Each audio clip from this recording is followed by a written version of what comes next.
यह वीडियो जरा गौर से सुनिएगा।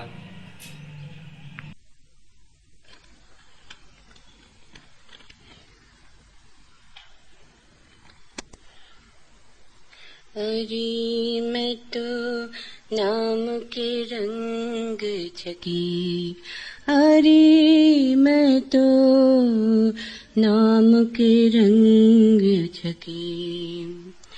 जब ते चाख्यो विमल प्रेम रस, तब तै कछु न सुहाए।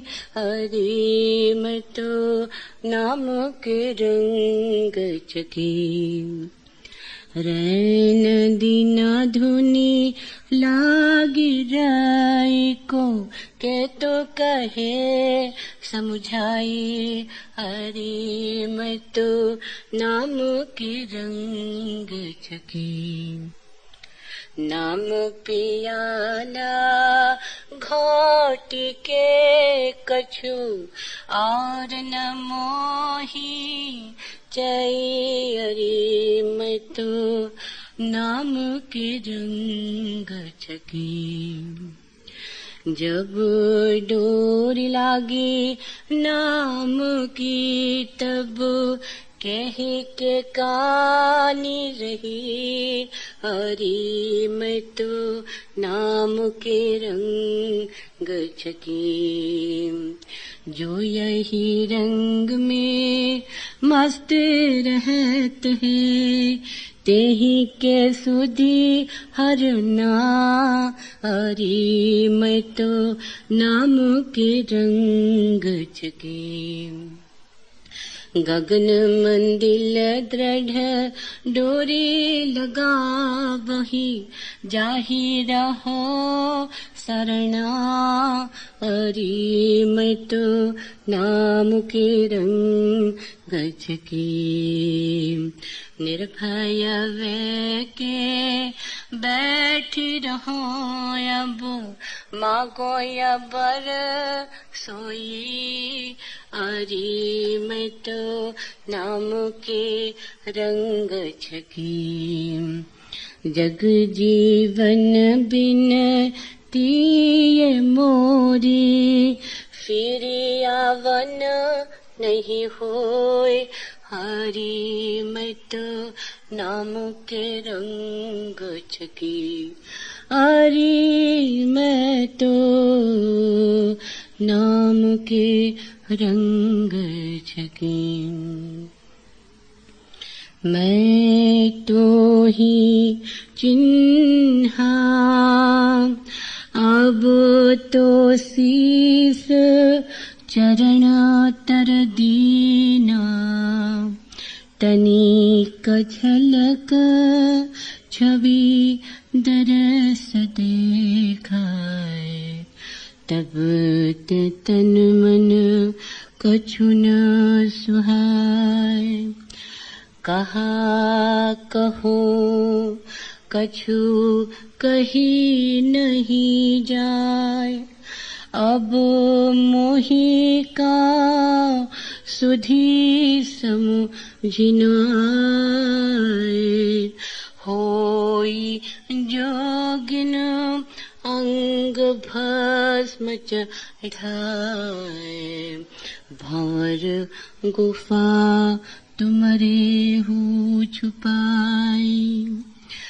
जग जीवन छवि वर्णी न जाए, नैनन मूर्ति रही समाए।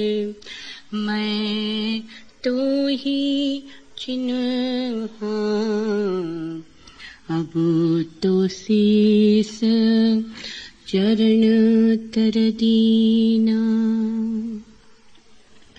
रही हूँ मैं निर्मल दृष्टि निहारी, हे सखी मोहि ते कहिए नावे। कस कस करहूँ पुकार।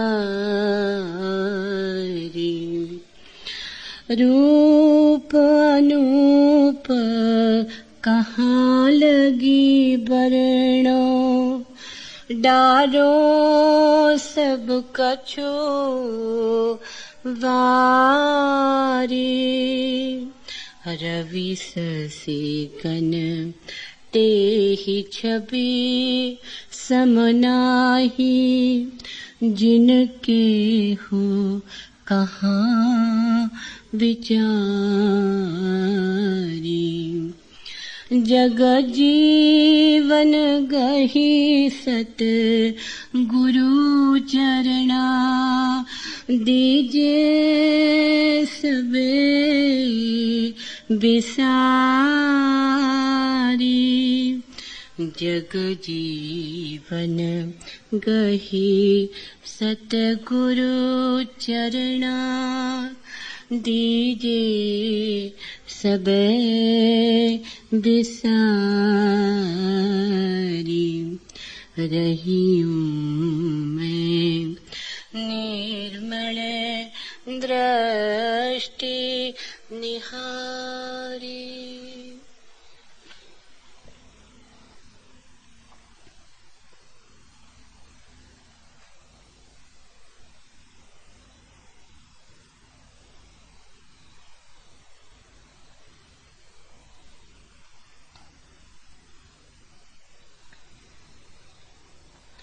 ये मैकसी है तो फिर साने मैकसी क्या है?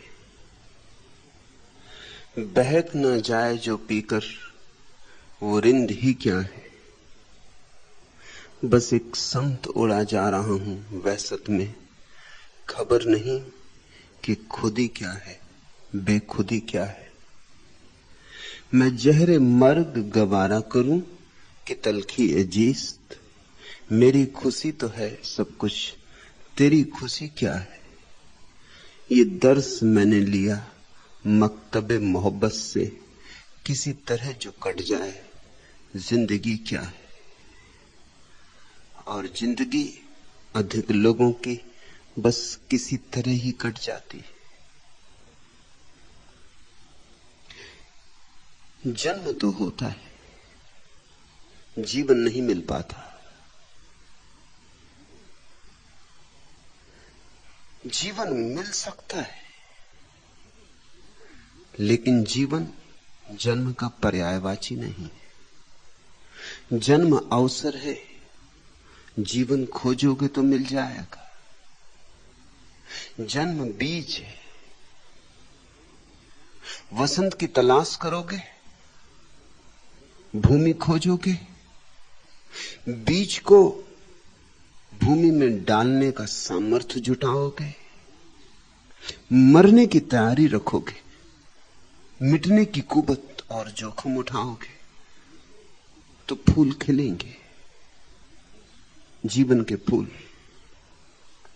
नहीं तो जन्म और मृत्यु के बीच में लोग यूं ही जी लेते, झूठा ही जी लेते, जीने का नाम ही रहता है, जीवन का कोई स्वाद नहीं मिल पाता। जिसे जीवन का स्वाद मिल जाता है उसकी फिर मृत्यु नहीं, क्योंकि जीवन की कैसी मृत्यु? जीवन शाश्वत है, जीवन अमृत है। जब तक तुम्हें मृत्यु का भय हो, जाने रखना अभी जीवन का पता नहीं चला है। जब तक मृत्यु सार्थक मालूम पड़ती हो, जब तक मृत्यु यथार्थ मालूम पड़ती हो, तब तक भूल मत जाना अभी जीवन की तलाश करनी है। जीवन के मिलते ही मृत्यु एक झूठ है। मृत्यु से बड़ा फिर कोई झूठ नहीं है। अभी तो मृत्यु से बड़ा कोई सच नहीं।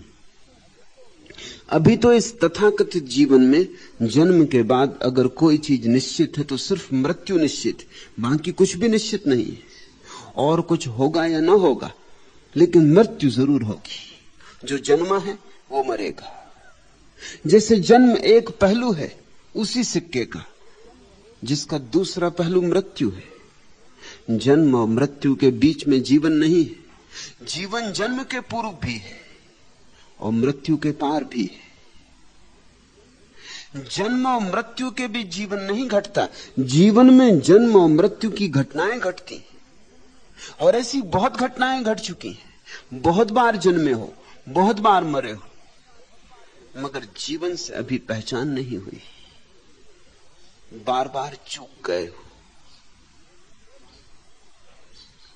ए दर्स मैंने लिया मकतबे मोहब्बत से, प्रेम की पाठशाला में मैंने ये पाठ सीखा। ये दर्स मैंने लिया मकतबे मोहब्बत से, किसी तरह जो कट जाए जिंदगी क्या है, ऐसे बोझ की तरह जो कटे, घसीटते घसीटते जो कटे, उसे जिंदगी मत समझना। जीवन तो एक नृत्य है, एक गीत है, एक महोत्सव है। जीवन तो खूब सतरंगा है, बोझ कहां, जीवन तो निर्भर है। जीवन के पास तो ऐसे पंख हैं कि सारा आकाश तुम्हारा हो जाए। जीवन ये कारागृह नहीं है जिसको तुमने जीवन समझा है। ये क्षुद्र छोटी छोटी घटनाओं में टूटने वाला, बिखरने वाला जीवन, इसे जीवन समझ लिया जिसने, वह चूक गया।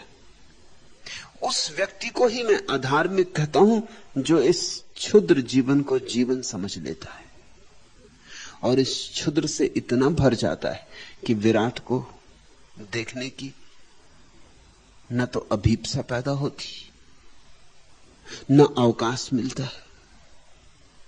जो इस कूड़े कचरे से धन, पद, प्रतिष्ठा, अहंकार, इससे ही इतना भर जाता है कि जिसके भीतर जगह ही नहीं होती कि परमात्मा अगर अतिथि होना चाहे तो हो सके। और ऐसा नहीं है कि परमात्मा तुम्हारे द्वार पर दस्तक न देता हो, मगर दीवाने ही सुन पाते हैं दस्तक को, प्रेमी ही समझ पाते हैं उस संकेत को। धर्म मस्त होने की कला है, अलमस्त होने की कला है। धर्म का उदासी से कोई भी संबंध नहीं है। इसलिए तुम्हारे मंदिरों, मस्जिदों में, तुम्हारे आश्रमों में अगर उदास लोग बैठे हो तो समझ लेना कि वहां अभी धर्म की कोई किरण नहीं उतरी। ये तुम्हारे उदास आश्रम मरघट है, यहां जीवन का कोई नृत्य नहीं हो रहा है। परमात्मा को पहचानना हो तो फूलों में खोजो, वहां नृत्य, चांतारों में खोजो, वहां उत्सव है। वसंत में तलाशना, आकाश में मेघ घिर जाएं वहां खोजना, पशु पक्षियों की आवाज में, गीत में शायद मिल जाए, लेकिन तुम्हारे संत महात्माओं के उदास चेहरों में नहीं मिलेगा। वे तो मौत से घबरा के बैठ गए हैं वहां, उन्हें जिंदगी की कुछ भी खबर नहीं। इस भेद को ख्याल में ले लो, मौत से घबरा के जो धार्मिक होता है वह धार्मिक नहीं है, धर्म का धोखा है। वैसा ही जैसे हम खेत में नकली आदमी खड़ा कर देते, घास फूस का,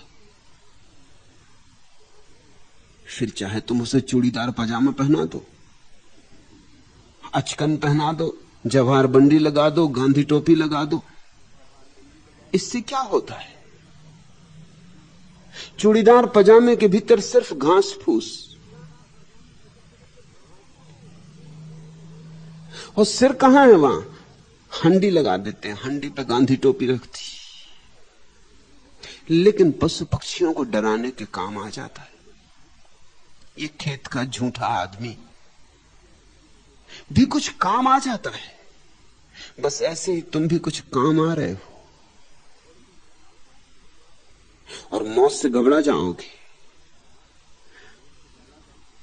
और मौत से घबराना ही होगा क्योंकि मौत आ रही है।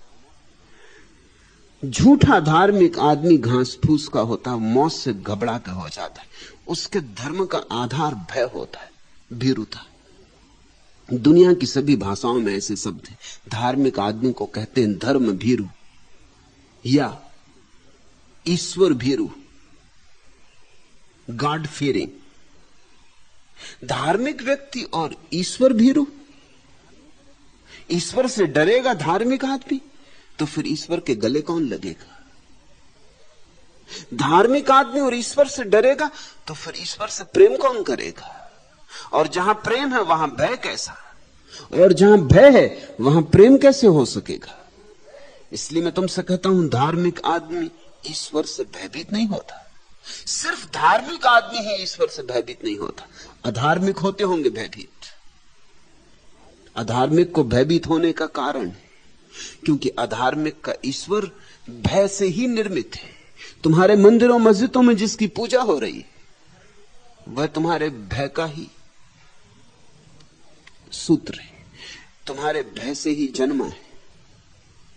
तुम जो घुटने टेक कर प्रार्थना कर रहे हो, थरथरा रहे हो, कप रहे हो, उसमें भय है, उसमें नरक का भय है, मौत का भय। मौत आ रही और न मालूम कितने पाप हो रहे हैं, पता नहीं क्या होगा मृत्यु के बाद।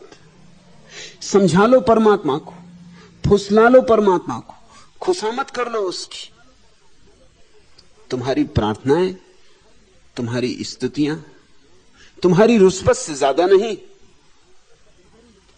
इसलिए जितने दुनिया में तथाकथित धार्मिक देश है वहां खूब रुस्बत चलती, उनके प्राणों में रुस्बत बसी। भारत से लोग रुस्बत हटाना चाहते हैं, हटेगी नहीं जब तक भारत की धार्मिक मनोदशा नहीं बदलती। ये देश हजारों साल से परमात्मा को रुस्बत देता रहा। एक नारियल चढ़ा है, सड़ा नारियल, क्योंकि परमात्मा को कोई ठीक ठीक नारियल नहीं चढ़ा था। परमात्मा को चढ़ाने के लिए अलग ही नारियल बाजार में बिकते, बिल्कुल सड़े हुए। अक्सर तो परमात्मा के मंदिर के सामने ही नारियल की दुकान होती, वही नारियल बार बार चढ़ते रहे, हजारों बार चढ़ चुके। तुम चढ़ाते हो, पुजारी फिर रात बेच देता, सुबह फिर चढ़ने शुरू हो जाते। तुम नारियल चढ़ा के परमात्मा को कुछ मांगने जाते हो। तुम कहते हो बेटे की नौकरी लगवा देना, कि पत्नी बीमार है, ये रहा नारियल। ये देश रुस्बत देता रहा परमात्मा को, रुस्बत इसके प्राणों में भर गई। रुस्बत बड़ी धार्मिक प्रक्रिया है, बड़ी प्राचीन परंपरा है। इसलिए इस देश को रुस्बत से छुड़ाना बहुत मुश्किल है। जब परमात्मा तक नारियल से मान जाता है तो आदमी की क्या बिसात। फिर लेके पुलिस वाले से और प्रधानमंत्री तक सब नारियल से मान जाते, छोटे नारियल, बड़े नारियल, तरह तरह के नारियल। लेकिन जब परमात्मा तक मान जाता है तो फिर और किसकी क्या बिसात है। फिर डालियां सजा के भेजो, और अगर सीधा कोई उपाय ना हो तो पीछे का कोई दरवाजा खोजो। अगर नेता सीधा रुस्बत न लेता हो तो पत्नी के चरण दबाओ, बेटों की स्तुति करो, कोई उपाय खोजो, उपाय मिल जाएंगे। यहां लेने वाले के मन में भी रुस्बत की प्रतिष्ठा है और देने वाले के मन में भी रुस्बत की प्रतिष्ठा है। रुस्बत बड़ी धार्मिक प्रक्रिया है। तुम क्या करते हो? तुम कहते हो कि प्रभु का नाम ले लेते हैं रोज सुबह। ये क्या है? प्रभु के नाम लेने से क्या होगा? क्यों ले रहे हो नाम? ईश्वर को जानते हो, पहचानते हो, उससे कुछ मुलाकात हुई? अभी तो अपने से भी मुलाकात नहीं हुई, उससे क्या मुलाकात होगी? अभी तो तुम्हें यह भी पता नहीं कि मैं कौन हूं। अभी तो मिलने वाले का भी पता नहीं है, तो तुम तलाश पे क्या निकलोगे? अभी तो खोजी भी अंधेरे में डूबा है, अभी खोज कैसे होगी? लेकिन इस अंधेरे में भयभीत कप रहे हो, डर रहे हो, इसी डर से प्रार्थना भी करते हो, पूजा भी करते हो, मंदिर के पुजारी को भी रुष्वत देते हो। प्रार्थना, यज्ञ, हवन, अर्चना, आराधना, इन सब के भीतर तुम्हारा भय छिपा है। ख्याल रखना, भय से की गई प्रार्थना परमात्मा तक नहीं पहुंचती, और जो भय से प्रार्थना कर रहा है वो प्रार्थना कर ही नहीं रहा है। जो आदमी कह रहा है कि मेरी पत्नी बीमार है, उसे ठीक कर दो, इसको परमात्मा से क्या लेना देना? इसकी पत्नी ठीक होनी चाहिए, इसका प्रयोजन साफ है। ये परमात्मा का भक्त है, तुम समझते हो? ये परमात्मा का भी शोषण करने गया है, ये परमात्मा से सेवा लेना चाहता है। ये परमात्मा का सेवक नहीं है। ये कहता जरा मेरी सेवा करो, मेरी पत्नी बीमार है, उसको ठीक करो। और ध्यान रखना, अगर मेरी पत्नी ठीक ना हुई तो सब श्रद्धा उखड़ जाएगी, फिर मैं भरोसा ना कर सकूंगा। एक मौका और देता हूं। मेरे पास लोग आके कहते कि अगर हम जो मांगे वो प्रार्थना में मिल जाए तो प्रमाण मिल जाए कि ईश्वर है, और अगर हमारी प्रार्थना पूरी ना हो तो उसके होने का प्रमाण क्या है? न तुम्हें पता है अपना, ना उसका। हां, एक बात तुम्हें मालूम है कि ये जिंदगी जो तुमने बनाई है, रेत पर बनाया घर है। ये खिसक रही है, इसकी नींवें कप रही हैं। मौत का झंझावात रोज करीब आ रहा है। ये बाल सफेद होने लगे, ये पैर कपने लगे, ये हाथ डोलने लगे, ये बुढ़ापा करीब आने लगा। मौत करीब आ रही है। कुछ इंतजाम कर ले, कुछ और सहारा दिखाई नहीं पड़ता। धन साथ जाएगा नहीं, पद साथ जाएगा नहीं, संगी साथी साथ जाएंगे नहीं। शास्त्र कहते हैं कि नाम स्मरण साथ जाएगा, तो चलो राम राम जप ले। तो बैठे हो तुम, माला फेर रहे हो, मगर भय से भरा हुआ हृदय आयोजन कर रहा है मृत्यु से बचने का। परमात्मा को तलाश, परमात्मा की खोज ऐसे नहीं होती, प्रेम से होती है परमात्मा की खोज। प्रेम ही उसका द्वार है। प्रेम की मस्ती चाहिए तो उसके घूंघट खुल जाएं। ये मैं कसी है तो फिर साने मैं कसी क्या है? अगर ये धर्म भीरुता, अगर ये ईश्वर से भय धर्म है तो फिर धर्म क्या होगा? और ये उदास मुर्दों की तरह बैठे हुए लोग जिनको तुम साधु संत कहते हो, अगर ये धार्मिक है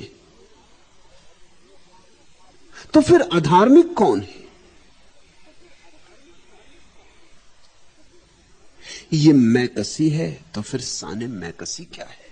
अगर ये मस्ती है, अगर ये धर्म का रस है, ये धर्म पीने वालों के ढंग है, तो फिर उसके रस पीने का न तो कोई गौरव रहा, न कोई गरिमा रही। ये मैकसी है तो फिर साने मैकसी क्या है? बहक ना जाए जो पीकर, वो रिंधी क्या है? और जो उसके प्रेम में बहक ना जाए, नाच ना उठे, भूल ना जाए लोक लाज मान मर्यादा, बेखुद ना हो जाए, वह न तो पियक्कड़ है और न प्रार्थना करने वाला है। प्रार्थना शराब है। मेरे देखे, जिसने जीवन में प्रार्थना नहीं जानी, उसने जीवन की असली शराब नहीं जानी। वह ऐसा ही प्यासा आया और प्यासा गया। और जिसने प्रार्थना की शराब नहीं पी, वही और तरह की शराबें पीता है, परिपूरक। सोचता है शायद इस तरह अपने को भुला लूं। हां, अंगूर से भी शराब बनती है, मगर घड़ी दो घड़ी को भुला पाती। एक आत्मा की भी शराब है, जो डूबा सो डूबा, फिर लौटता नहीं। और ये भी घड़ी दो घड़ी के लिए डूबने का क्या प्रयोजन है? क्योंकि घड़ी दो घड़ी के बाद फिर चिंताएं वहीं के वहीं खड़ी हैं, और बदतर होके खड़ी। ये घड़ी दो घड़ी की मूर्छा कुछ साथ देने वाली नहीं है। लेकिन एक बात तो साफ है, मनोवैज्ञानिक इस संबंध में राजी कि आदमी ने शराब खोजी ध्यान की ही खोज में। ध्यान नहीं खोज पाए जो, वे शराबों में उलझ गए। शराब में उलझ जाने के पीछे आकांक्षा तो एक ही है कि किसी तरह बेखुद हो जाऊं। उस आकांक्षा को समझना, शराबी में भी आकांक्षा तो परमात्मा की ही खोज की चल रही है। और कभी कभी तो ऐसा होता है कि धन लोलुप में नहीं होती उतनी परमात्मा की खोज जितनी शराबी में होती, पद लोलुप में नहीं होती, पद पिपासु में नहीं होती उतनी परमात्मा की खोज जितनी शराबी में होती। शराबी क्या खोज रहा है? शराबी अपने से परेशान है, अपने को भूलना चाहता है। कोई उपाय चाहता है जहां अपने को बुला दे, कुछ उपाय चाहता है जहां थोड़ी देर के लिए ये अहंकार विस्मृत हो जाए। ये अहंकार भारी है, छिद रहा है भाले की तरह, घाव बन गया है, इसके साथ जीना मुश्किल होता जा रहा है। इसी मुश्किल को हल करने के लिए आदमी ने शराबें खोजी। अब तो और नए नए वैज्ञानिक उपाय खोजे हैं, एलएसडी है, मारिजुआना है, और नई नई तरकीबें खोजी जा रही। मगर ये सारी तरकीबें किसी काम की नहीं, ये झूठी है, ये थोथी है, ये रासायनिक है। इनसे थोड़ी देर के लिए भ्रांति पैदा हो जाती, बस भ्रांति। फिर लौट आना पड़ता है असलियत के जगत में। वही चिंता, वही बेचैनी, वही उपद्रव, वही बाजार, वही शोरगुल।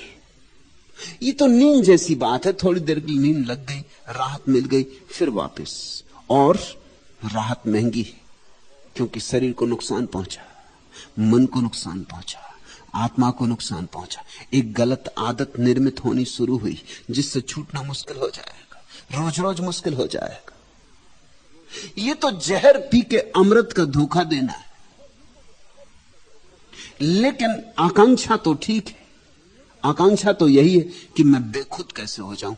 आदमी का एक ही कष्ट है, उसकी खुदी, उसका मैं भाव। तुम भी जरा निरीक्षण करना, जितना मैं भाव होता है उतना जीवन में दुख होता है, उसी मात्रा में दुख होता है। जितना मैं भाव कम होता है उतना ही जीवन में कम दुख होता है। और जहां मैं भाव बिल्कुल नहीं होता वहां आनंद के फूल खिल जाते। आ गया वसंत, गीत गूंजने लगते, जीवन एक नई पुलक और उमंग से भर जाता, एक नया उत्साह है। पैरों में घूंघर बंध जाते, ओंठ पर बांसुरी आ जाती। धार्मिक व्यक्ति का लक्षण यही है कि वह उत्सवपूर्ण हो। ये मैकसी है तो फिर साने मैकसी क्या है? बहक ना जाए जो पीकर वो रिंधी क्या है?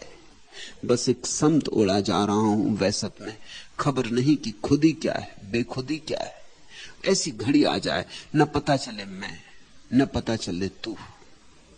जहां मैं भी गया तू भी गया, जहां खुदी तो गई ही गई, ये भी ख्याल पैदा नहीं होता कि बेखुदी आ गई। अहंकार तो गया ही गया, निरअहंकारिता का अहंकार भी जहां नहीं है, जहां कुछ भी शेष नहीं रहा, जहां मस्ती परिपूर्ण हो गई, जहां नाच ही नाच है, नर्तक डूब गया नृत्य में, गायक खो गया गीत में, वैसी घड़ी में जीवन का अनुभव होता है। जीवन से पहली बार संबंध जुड़ता है। मैं जहर मर गवारा करूं कि तलखिए जीस्त। और फिर आदमी राजी हो जाता है, फिर चाहे मृत्यु का विष पीना पड़े या जीवन की तिक्त कटुता पीनी पड़े। मैं जहर मर गवारा करूं कि तलखिए जीस्त। मेरी खुशी तो है सब कुछ, तेरी खुशी क्या है? फिर आदमी कहता है मेरी खुशी की क्या फिक्र, तेरी खुशी क्या है? फिर उसकी मर्जी होनी शुरू होती। जिस दिन व्यक्ति के भीतर से परमात्मा जीता है उस दिन जीवन मिला। जिस दिन क्षुद्र के भीतर से विराट बहता है उस दिन जीवन मिला। जिस दिन बूंद से सागर झांकने लगता है उस दिन जीवन मिला। फिर कोई मृत्यु नहीं है। ए दर्स मैंने लिया मकतबे मोहब्बत से, किसी तरह जो बहल जाए जिंदगी क्या है। सावधान हो, ऐसे ही जिंदगी को मत गंवा देना। जरा पर्दा उठाओ, पर्दे के पीछे मालिक छिपा है। जरा आंखें खोलो, आंख खुलते ही अपूर्व संपदा के दर्शन होते हैं। जरा जागो, जरा मस्त हो, जरा बहको, जरा नाचो, जरा गाओ, जरा रो, जरा भावाविष्ट हो। भावाविष्ट हो जाना ही भक्ति है। ये सब भाव की तरंगे हैं। जगजीवन के आज के सूत्र बड़े प्यारे हैं, समझना। अरे मैं तो नाम के रंग छकी। जिन्होंने जाना है उन्होंने ऐसा कहा है, जिन्होंने नहीं जाना वे तो धर्म के नाम पर बड़े उदास हो जाते, जीते जी मुर्दा हो जाते। इन्हीं मुर्दों से इस देश के आश्रम भरे पड़े। इन्हीं मुर्दों के कारण ये पूरा देश भी मुर्दा हो गया है। इन मुर्दों ने इस देश को जीना नहीं सिखाया, आत्महत्या सिखाई। इस देश के पास सब है, सिर्फ इस देश की आत्मा खो गई। कभी इस देश ने बड़ी ऊंचाइयां देखी, बड़े शिखर देखे, कृष्ण की बांसुरी सुनी। अब तुम सोचते हो कृष्ण कुछ उदास ढंग के आदमी रहे होंगे? उदासी और बांसुरी का कुछ मेल बैठेगा?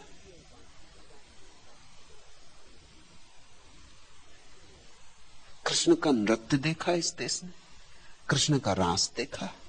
उदास आदमी नाचते हैं, मोर मुकुट बांधते हैं। वे स्वस्थ दिन थे। धर्म अपनी गहनता में, अपनी गहराई में प्रकट हुआ था। फिर बड़े रुग्ण दिन आए, रुग्ण चित्त लोग हावी हो गए। उन्होंने सारे देश के मन को उदासी से भर दिया।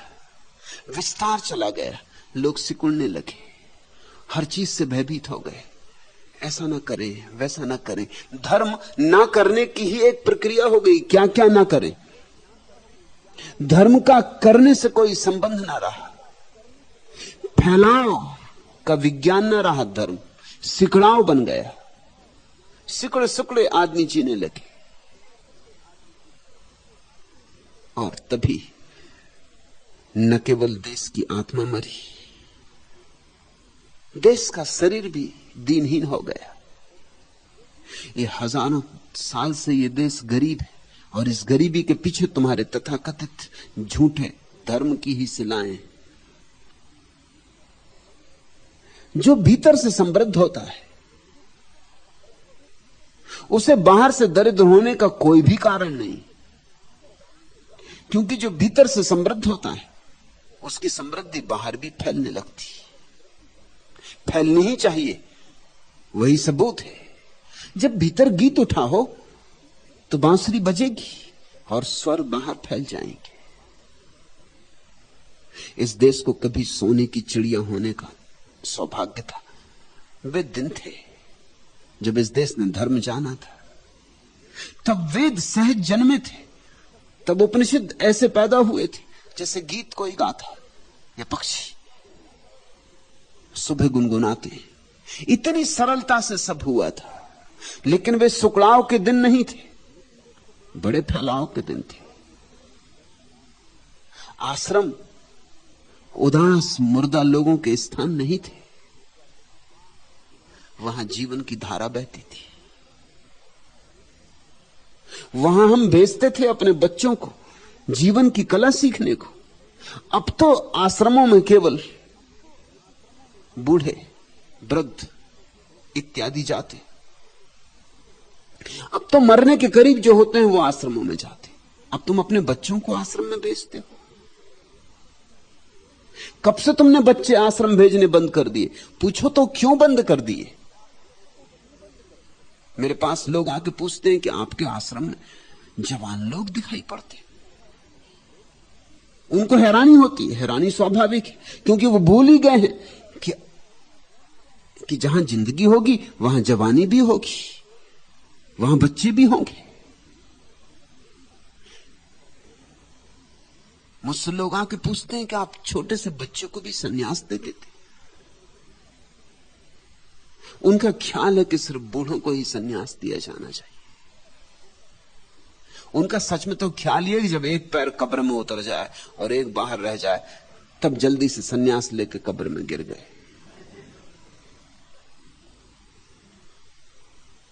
संन्यास लेने का उनका मतलब ही यह है कि जब मर ही गए अब ले लो संन्यास। जब तक जीते हो तब तक जीवन से संबंध मत जोड़ो, तब तक क्षुद्र को इकट्ठा करो और बटोरो।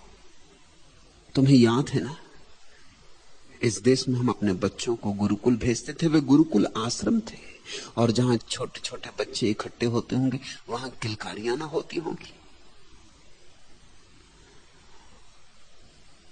वहां नाचना होता होगा, वहां गीत न गाए जाते होंगे। निश्चित ये सब होता होगा। वे हिम्मत के दिन थे। धर्म एक उभार पर था, फिर एक सुकड़ाव आता है, हर चीज में आ जाता है, क्योंकि हर चीज में एक लयबद्धता होती।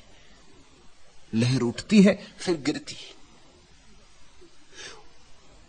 हजारों साल से लहर गिरती रही, अब उसने अपनी आखिरी तल छू लिया है। मैं लहर को फिर उठाने की कोशिश कर रहा हूं कि फिर बच्चे धार्मिक हो, कि फिर जवान धार्मिक हो।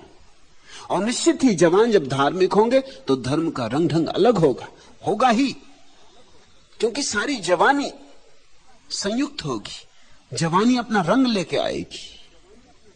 और जब मंदिरों में जवान नाचेंगे तो रौनक होगी, तो उत्सव होगा, तो प्रेम जन्मेगा, तो मस्ती होगी। धर्म को मैं ये जो नया रूप देने की चेष्टा कर रहा हूं, उससे पंडित, पुरोहित, पुजारी, राजनेता बड़े परेशान हैं। उनकी परेशानी यह है कि वो धर्म के एक मुर्दा रूप के आदी हो गए। वे ये भूल ही गए हैं कि धर्म में भी सांस होनी चाहिए, हृदय धड़कना चाहिए। उनका धर्म का जो अर्थ हो गया वो लाश, मरघट, कब्र। कल ही मैं तुमसे कह रहा था कि सरकार ये मानने को राजी नहीं है कि ये आश्रम धार्मिक है। इसलिए मानने को राजी नहीं है, कारण उन्होंने दिया है क्योंकि ये न तो हिंदू है, न मुसलमान है, न ईसाई है, न जैन है, न यहूदी है। ये कैसे धार्मिक हो सकती है जगह? मैं पूछना चाहता हूं कि जब बुद्ध ने धर्म को जन्म दिया,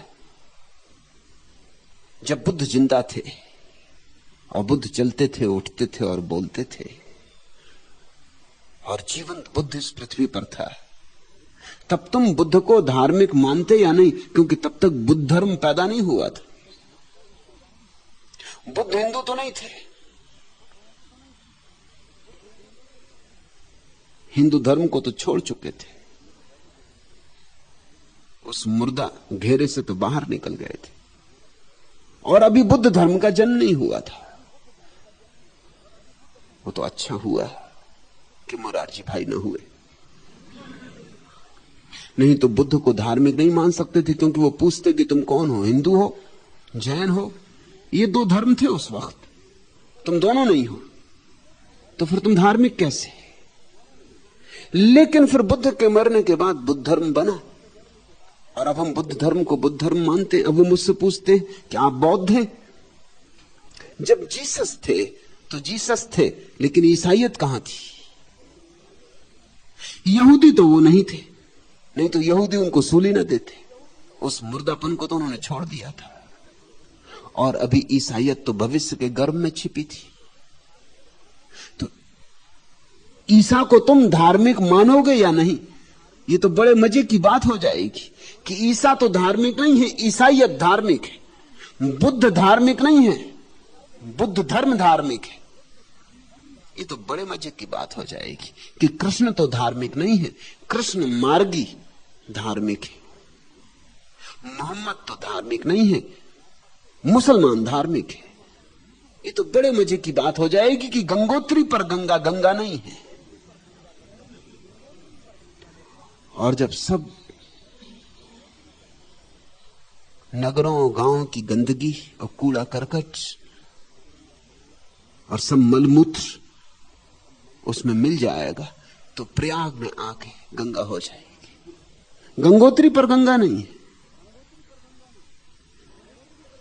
ये तर्क यहां जो हो रहा है, न हिंदू है, न मुसलमान है, न ईसाई है, न जैन है, न बौद्ध है, न सिख है, लेकिन जो भी नानक का प्राणों का स्वर था, जो बुद्ध के हृदय की आवाज थी, जो कृष्ण का गहनतम अनुभव था, और जो जीसस की आकांक्षा थी, और जो मोहम्मद की अभीप्सा थी, उस सबका प्रतिफलन है। वह सारी सुवास संयुक्त है। मुझे वो धार्मिक मानने को राजी नहीं है जब तक कि 100-200 साल बाद कोई संप्रदाय खड़ा ना हो जाए। और मजा यह है कि जब संप्रदाय खड़ा होता है तो धर्म मर जाता है। धर्म मरता है तभी संप्रदाय बनता है। बुद्ध जब तक हैं तभी तक धर्म है, लेकिन तब तक सरकारें मानने को राजी नहीं होती। मूढ़ताएं तो बहुत होती, लेकिन सरकारी मूढ़ता का कोई मुकाबला नहीं। सरकारी मूढ़ता तो ऐसी है जैसे करेला नीम चढ़ा, ऐसे ही करेला फिर नीम पे चढ़ गया।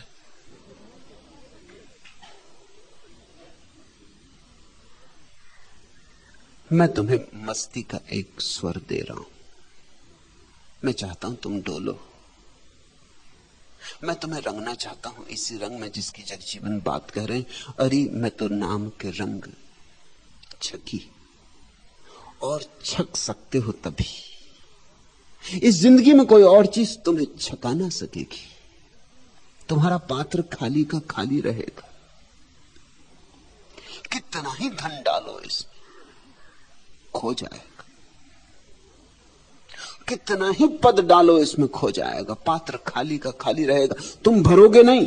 भरता तो आदमी केवल परमात्मा से, क्योंकि अनंत है हमारा पात्र और अनंत है परमात्मा। अनंत को अनंत ही भर सकेगा। हमारे भीतर शून्य का पात्र है। इस शून्य के पात्र को परमात्मा की पूर्णता के अतिरिक्त और कोई चीज नहीं भर सकती। मैं तुम्हें सूफी कहानी याद दिलाऊं, मुझे प्रीतिकर है, बहुत बार मैंने कही। एक फकीर ने एक सम्राट के द्वार पर दस्तक दी। सुबह का वक्त था और सम्राट बगीचे में घूमने निकला था। संयोग की बात, सामने ही सम्राट मिल गया। फकीर ने अपना पात्र उसके सामने कर दिया। सम्राट ने कहा, क्या चाहते हो? फकीर ने कहा, कुछ भी दे दें, शर्त एक है, मेरा पात्र पूरा भर जाए। कुछ भी दे दें, लेकिन शर्त एक है, मेरा पात्र पूरा भर जाए। मैं थक गया हूं, ये पात्र भरता नहीं। सम्राट हंसने लगा। उसने कहा, तुम पागल मालूम होते। पागल ना होते तो फकीर ही क्यों होते? ये छोटा सा पात्र, ये भरता नहीं। अपने वजीर को कहा कि लाओ स्वर्ण असरफियों से भर दो, इस फकीर का मुंह बंद कर दो सदा के लिए।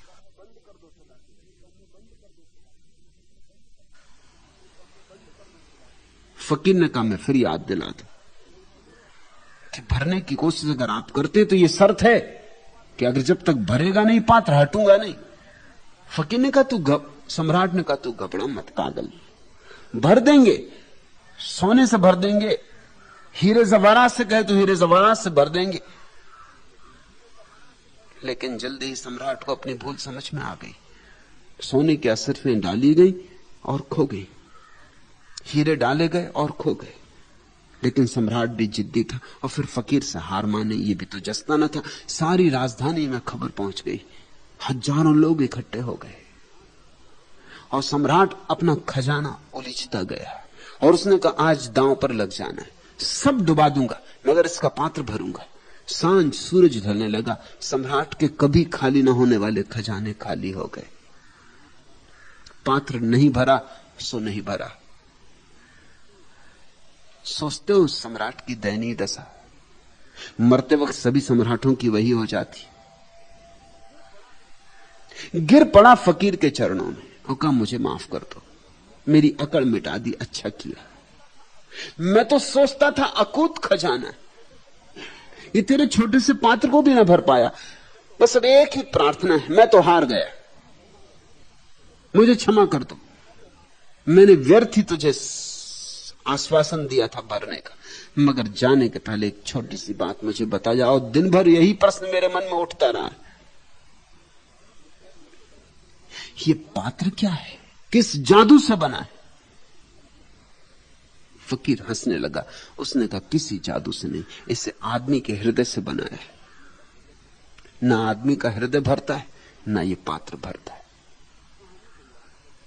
कहानी तो यहां खत्म हो जाती, मगर ये कहानी आधी। मैं तुमसे कहता हूं ये पात्र भरता है। फकीर कहीं तुम्हें मिल जाए तो मेरे पास ले आना। ये पात्र भरता है, मगर धन से नहीं भरता, सम्राटों से नहीं भरता, बुद्धों से भर सकता है। ये पात्र परमात्मा से भरता है।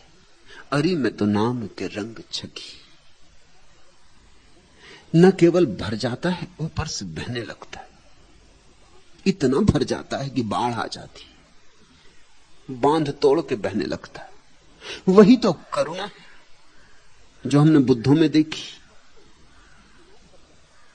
इतना भर जाता है भीतर आनंद कि बहने लगता बाहर, दूसरों तक पहुंचने लगता है।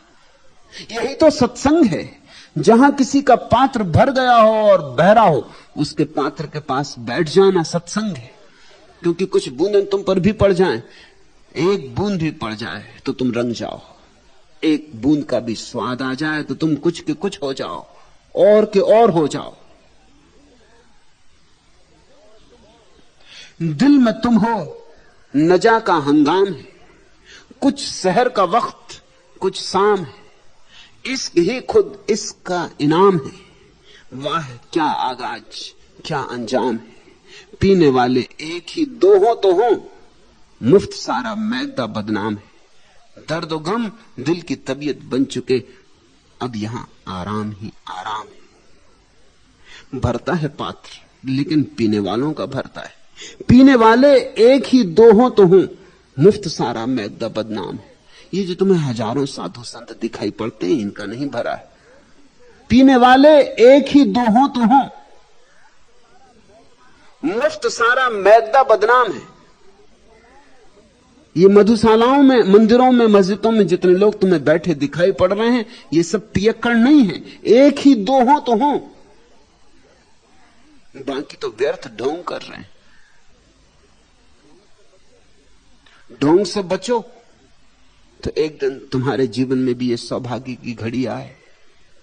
अरे मैं तो नाम के रंग छकी, जब ते चाख्या बिमल प्रेम रस, तब ते कछु न सुहाई। और एक बूंद पड़ जाए उसके प्रेम के रस की, फिर कुछ और नहीं सुहाता। कैसे सुहा सकता है? जिस हंस ने मानसरोवर का जल पिया, वो तुम्हारे गांव की गंदी नालियों और डबरों का जल पीने को राजी हो सकेगा? जिसने आकाश की मुक्ति जानी, वो तुम्हारे कारागृहों में, तुम्हारी जंजीरों में आबद्ध होने को राजी होगा? जिसने परमात्मा का जरा सा स्वाद लिया, इस जगत के सारे स्वाद व्यर्थ हो जाते। मैं तुमसे यही कहता हूं, त्यागना नहीं है संसार, परमात्मा का रस ले लो, सब छूट जाता है, छोड़ना नहीं पड़ता है। जिसे छोड़ना पड़ता है वह व्यर्थ ही छोड़ रहा है, उसे अभी रस नहीं मिला। जो कहता हो कि मैंने त्याग किया, समझना कि उसे अभी कुछ मिला नहीं। जिसे मिल गया है वो त्याग करता नहीं, त्याग हो जाता है। जैसे हाथ में कंकड़ पत्थर भरे हों और अचानक हीरों की खदान मिल जाए, तो क्या तुम कंकड़ पत्थरों का त्याग करोगे? याद ही ना आएगा कब हाथ से गिर गए कंकड़ पत्थर। कौन हिसाब रखेगा? क्या तुम गिनती करोगे कि कितने पत्थर मैंने छोड़े? भर लोगे मुट्ठी हीरे जवाहरातों से। इसलिए मैं तुमसे कहता हूं, त्याग की प्रक्रिया नकारात्मक है, उसी के कारण धर्म मुर्दा हो गया है। मैं तुम्हें परमात्मा का भोग सिखाता हूं, संसार का त्याग नहीं। और परमात्मा का भोग आ जाए तो संसार का त्याग अपने से घटता है। जिसको श्रेष्ठ मिलने लगे, निकृष्ट अपने आप छूट जाता है। निकृष्ट को छोड़ने से श्रेष्ठ नहीं मिलता, याद रखना। बार बार दोहराता हूं, याद रखना। निकृष्ट को छोड़ने से श्रेष्ठ नहीं मिलता। तुम अपने हाथ के कंकड़ पत्थर छोड़ दोगे, इससे हीरे नहीं मिल जाएंगे, ऐसी कोई अनिवार्यता नहीं। लेकिन श्रेष्ठ के मिलने से निश्चित ही निकृष्ट छूटता है। दिया जल जाए तो अंधेरा अपने आप समाप्त हो जाता है। ऐसे ही परमात्मा का भोग, मैं तुम्हें भोग सिखाता हूं। मैं तुमसे कहता हूं कि अभी तुमने जिसे भोग समझा है वो भोग नहीं, भ्रांति। जब ते चाखा बिमल प्रेम रस, तब से कछु न सुहाई। रैन दिना धुनी लागी रही, को के तो कहे समझाई। फिर कोई कितना ही समझाए, फिर कोई लाख प्रलोभन दे, फिर कुछ रस इस संसार में पड़ नहीं सकता। फिर धन के अंबार लगे रहे,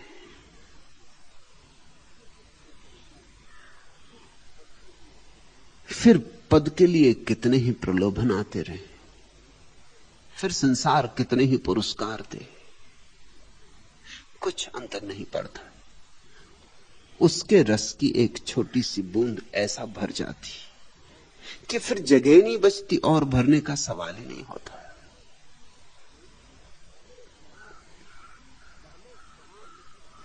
पहले शराब जीस्त थी, अब जीस्त है शराब। कोई पिला रहा है, पिए जा रहा हूं मैं। पहले तो शराब ही जिंदगी थी। अलग अलग ढंग की शराबें हैं, इसलिए तो हमने पद को भी शराब कहा है। पद, मद। राजनीति एक शराब है, भयंकर शराब है। धन को भी कहा है धन मद। धन भी एक शराब है, जिसको पकड़ लेती छोड़ती नहीं।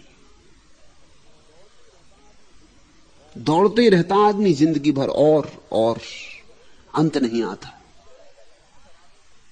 तरह तरह की शराबें। पहले शराब जीस्त थी, अब जीस्त है शराब। एक बार उसकी बूंद उतर जाए तो रूपांतरण होता है। पहले शराब ही जिंदगी थी, अब जिंदगी ही शराब हो जाती। कोई पिला रहा है, पिए जा रहा हूं, और उसके अज्ञात हाथ ढाले चले जाते। इसलिए तो सूफी फकीर उसको साकी कहते, अस्तित्व को मधुशाला कहते, उसके रस को शराब कहते। उमर खयाम का वही अर्थ नहीं है जो तुम उमर खयाम की किताब पढ़ के समझ लेते हो। उमर खयाम एक सूफी बुद्ध है। उमर खयाम कोई साधारण कवि नहीं है। अपमानजनक है यह बात कि शराब खानों के नाम लोगों ने रख लिए उमर खयाम या रुबाइयात। शराब प्रतीक है। उमर खयाम एक पहुंचा हुआ फकीर है, उसके प्रतीक गलत समझ लिए गए। रैन दिन धुन लागी रही, फिर सोते उठते जागते बैठते एक ही धुन लगी रहती। उसकी ही याद बनी रहती। उसकी याद का दिया भीतर जगमगाता रहता है। कोई के तो कहे समझाई, नाम प्याला गौंट के कुछ और न मोह चही। अब कुछ और चाहना नहीं। उसे पी लिया जिसने, श्रेष्ठतम को जिसने चख लिया, फिर और सब चाह चली जाती।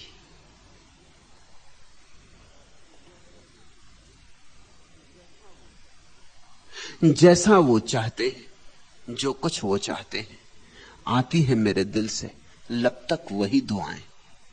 अब तो वो जो चाहते हैं, जैसा चाहते हैं, वैसा हो रहा है। भक्त स्वयं नहीं जीता, परमात्मा को स्वयं के भीतर से जीने देता है। इसलिए कृष्ण ने अर्जुन से कहा है, छोड़ छाड़ और सब, आ मेरी शरण, सर्व धर्मान परित्यज्य। छोड़ छाड़ सब धर्म,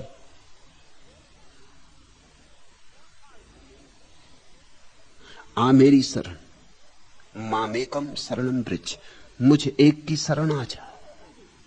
किस एक की बात कर रहे हैं कृष्ण? उस एक की बात कर रहे हैं जिसको उपनिषदों ने कहा है वह तो एक है, लेकिन ज्ञानी अनेक नामों से उसे पुकारते।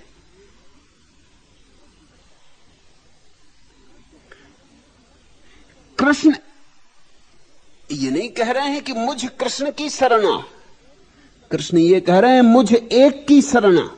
वह एक तो एक ही है, मेरे भीतर भी वही है, तेरे भीतर भी वही है। उस एक की शरण आ और छोड़ छाड़ सब धर्म। बड़ी अधार्मिक बात समझा रहे हैं, सर्व धर्मान परित्यज्य, छोड़ सब धर्म इत्यादि, डुबकी मार ले, झुक जा। झुक जा यानी अहंकार छोड़ दे, फिर सब हो जाएगा, फिर सब चाहत मिट जाती है। जैसा वो चाहते हैं, जो कुछ वो चाहते हैं, आती है मेरे दिल से लब तक वही दुआएं। अब तो मैं प्रार्थना करता हूं ये भी कहना ठीक नहीं, वही जो प्रार्थना करवा लेते हैं मुझसे आती, मेरे ओंठों तक आती। एक जाम आखिरी तो पीना है और साकी, अब दस्त शौक कांपे या पांव लड़खड़ाएं, अब जो भी हो अब तो पीना है। अब दस्त शौक कांपे या पांव लड़खड़ाएं, फिर भक्त चिंता नहीं करता कि क्या परिणाम हो रहा है। लोग हंसते हैं कि लोग पागल समझते हैं। मीरा को लोगों ने पागल समझा, चैतन्य को लोगों ने पागल समझा। मेरे पास तुम आए हो, तुम्हें लोग पागल समझेंगे। एक जाम आखिरी तो पीना है और साकी, अब दस्त शौक कांपे या पांव लड़खड़ाएं। जब डोरी लागी नाम की तब कही के कानी रही, और जिसकी भी डोर उससे जुड़ गई उसकी लोक लाज कब रही, उसकी मर्यादा कहां रही। उसे तो पागल सदा ही समझा गया है, उसे तो बावला समझा गया है। तब कही की कानी रही, फिर कोई प्रतिष्ठा नहीं रह जाती इस तथाकथित दुनिया में। ध्यान रखना, इस दुनिया ने सदा वास्तविक धार्मिक आदमी की निंदा की है, सूली दी है उसे, पत्थर मारे हैं उसे, अपमान किया है उसका, और इस दुनिया ने झूठे धार्मिक आदमी की बड़ी पूजा की। ये बड़ी उल्टी बात है, लेकिन उल्टी अगर समझो ना, अन्यथा बिल्कुल ठीक है, गणित साफ है। ये दुनिया धर्म से बचना चाहती। हां, धर्म के धोखे से इसे कोई डर नहीं। पंडित पुरोहित चलेगा, यज्ञ हवन करवाने वाले चलेंगे, साधु संत जो इसी का सहारा दे रहे हो वे भी चलेंगे, जो इसी दुनिया के व्यवस्था के अंग हैं, इसी दुनिया के न्यस्त स्वार्थों को सहयोग दे रहे हैं, वे भी चलेंगे। लेकिन जैसे ही कोई धार्मिक व्यक्ति पैदा होगा, कोई जिसके भीतर से परमात्मा बोले, वैसे ही अड़चन शुरू हो जाएगी, क्योंकि वो न्यस्त स्वार्थों का साथ नहीं देगा। समाज की मान्यताओं के अनुकूल नहीं होगा। वह तो सत्य कहेगा, और सत्य तुम्हारे झूठों को कपा देते। वह तो सत्य जिएगा, और सत्य तुम्हारे पाखंडों को तोड़ देते, और तब अड़चन शुरू हो जाती। जीसस को तुमने सूली थी, सूली दे के तुमने जाहिर किया कि जीसस ने कुछ बात कही थी जिससे तुम्हारा भवन थरथरा गया था। तुमने सुकरात को जहर पिलाया, जाहिर किया कि सुकरात जरूर कुछ खबर ले आया था, दूर की गहरी, नहीं तो तुम जहर पिलाने की झंझट न करते। तुमने मंसूर को मारा, तुमने खबर थी कि मंसूर के ओंठों से परमात्मा बोल गया था, तुम बर्दाश्त न कर सके। तुमने परमात्मा को कभी बर्दाश्त नहीं किया। क्यों? क्योंकि तुम्हारी जिंदगी ऐसी है कि अगर परमात्मा को तुम सुनो और समझो और बर्दाश्त करो तो तुम्हें अपनी जिंदगी बदलनी पड़े, और जिंदगी तुम बदलना नहीं चाहते। तुम साधु संतों के पास सांत्वना के लिए जाते हो, संक्रांति के लिए नहीं। तुम जाते हो मलहम पट्टी के लिए, क्रांति के लिए नहीं। तुम जाते हो कि तुम्हारे घावों पर वो गुलाब का फूल रख दे कि घाव दिखना बंद हो जाए। मेरे एक मित्र थे, बड़े राजनेता थे। उनके बेटे की मृत्यु हो गई। वो बड़े परेशान थे, मेरे पास आए, रोने लगे। मैंने उनसे कहा व्यर्थ रो रहे हैं, बेटा मर गया, तुम भी मरोगे। वो तो एकदम नाराज हो गए। 75 साल के बूढ़े आदमी थे। कहा आप इस तरह की बात बोलते? मैं आचार्य तुलसी के पास गया तो आचार्य तुलसी ने कहा आप चिंता ना करें, आपका बेटा मर के देवलोक में देवता हुआ है। और आचार्य तुलसी ने आंखें बंद की और देवलोक गए और खबर दी कि बेटा देवलोक में देवता हो गया। उनका बेटा मंत्री था। मैंने कहा हद हो गई, मंत्री और देवलोक, कुछ गलती हो गई। आचार्य तुलसी किसी दूसरी जगह पहुंच गए। मैं एक फकीर को जानता हूं, आप उसके पास जाएं, उसकी बड़ी गति है स्वर्ग नरक वगैरह में जाने की। वो फकीर वहीं मेरे पास ही रहते थे, कभी कभी मेरे पास आते थे। उनको मैंने बता दिया कि ये आए सज्जन तो तुम बता देना, इस तरह बता देना। वो गए, उस फकीर ने भी आंखें बंद की, बड़ा दूर निकल गया और उसने कहा कि आपका एक बगीचा है फला फला गांव में। उन्होंने कहा है, उसमें एक पीपल का झाड़ है। हाँ है। तो उसी पीपल पे झाड़ पे आपका बेटा भूत होकर बैठा। उन्हें तो भरोसे नहीं आया कि ये फकीर को पता कैसे, क्योंकि इसको तो कुछ मालूम ही नहीं मेरे गांव का, मेरे झाड़ का। और झाड़ है झंझटी, उसके बाबत कहानियां भी थी। मैं तो उनके बगीचे को जानता था, आता जाता था। तो मैंने फकीर को सब समझा दिया था कि झाड़ा का वर्णन भी कर देना, स्थान भी बता देना कि ऐसा ऐसा है, ऐसे स्थान पर है। वो मेरे पास भाग आया। उन्होंने कहा कि ये भी किसके पास भेज दिए? आचार्य तुलसी ही ठीक कहते, ये आदमी गलत है। मगर फिर भी उनको चिंता तो थी। फिर भी कहने लगे एक बात जरूर है कि इसको पता कैसे चला कि मेरा बगीचा, उसमें पीपल का झाड़, इस दिशा में, उस झाड़ के पास कुआं, उस झाड़ की इस तरह की शाखा, इसको ये कैसे पता चला? मैंने कहा इसकी भी बड़ी गति है, आंख बंद करके कहीं भी चला जाता। मगर उन्होंने कहा बात मुझे तुलसी जी की ही जमती, बात हमें वही जमती जो हम चाहते हैं कि होनी चाहिए। मेरी बात उन्हें अच्छी नहीं लगी। मैंने कहा तुम भी मरोगे, इसलिए बेटा मर गया, इसमें व्यर्थ रोने धोने में समय मत कमाओ। याद करो कि तुम्हारी मौत भी आती होगी। जब बेटा भी गया तो बाप कैसे रुकेगा?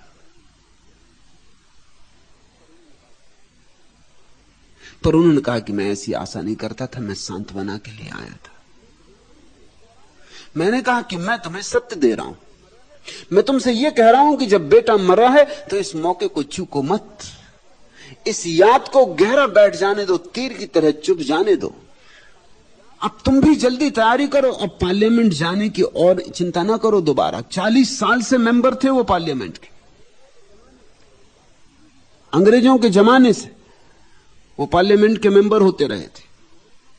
अंग्रेज चले गए तब भी वो मेंबर होते रहे। वो पार्लियामेंट के सबसे पुराने मेंबर थे, उनको पार्लियामेंट का पिता कहा जाता था। और वो फिर भी तैयारी कर रहे थे और वो नहीं माने। बेटा मर गया मगर उन्होंने चुनाव फिर लड़ा। वो पार्लियामेंट के मेंबर रहते ही रहते मरे। मेरी बात उन्हें जची नहीं। उस दिन के बाद मेरे पास नहीं आए क्योंकि उन्हें चोट लग गई बहुत। कि वो तो आए थे कि मैं कहूंगा कि बेटा स्वर्ग गया, देवता हो गया, इत्यादि इत्यादि। और मैंने कह दिया तुम भी मरोगे। तुम ख्याल रखना, तुम उन साधु संतों की पूजा करते हो जो तुम्हारे चित्त को सुलाते रहते, लौरी गागा के सुनाते रहते, जो तुम्हें सुलाते रहते। जो तुम्हें जगाएगा उसे तुम फांसी दोगे। जिसने तुम्हें जगाया उसके साथ तुमने दुर्व्यवहार किया। तुम जागना नहीं चाहते हो, तुम अपने सपनों में खूब मस्त हो, तुम अपने सपनों में बड़ा रस ले रहे हो। हालांकि सपने सब झूठे। इसलिए जो जानता है वो तुम्हें जगाएगा ही। वो कहेगा कितना ही सुंदर सपना तुम देख रहे हो मगर सपना सपना है, उठो। जब डोरी लागी नाम की तब कही के कानी रही। और जिसकी भी डोरी लग गई परमात्मा से उसकी ही झंझट होने लगती संसार में। फिर उसकी मर्यादा नहीं रह जाती।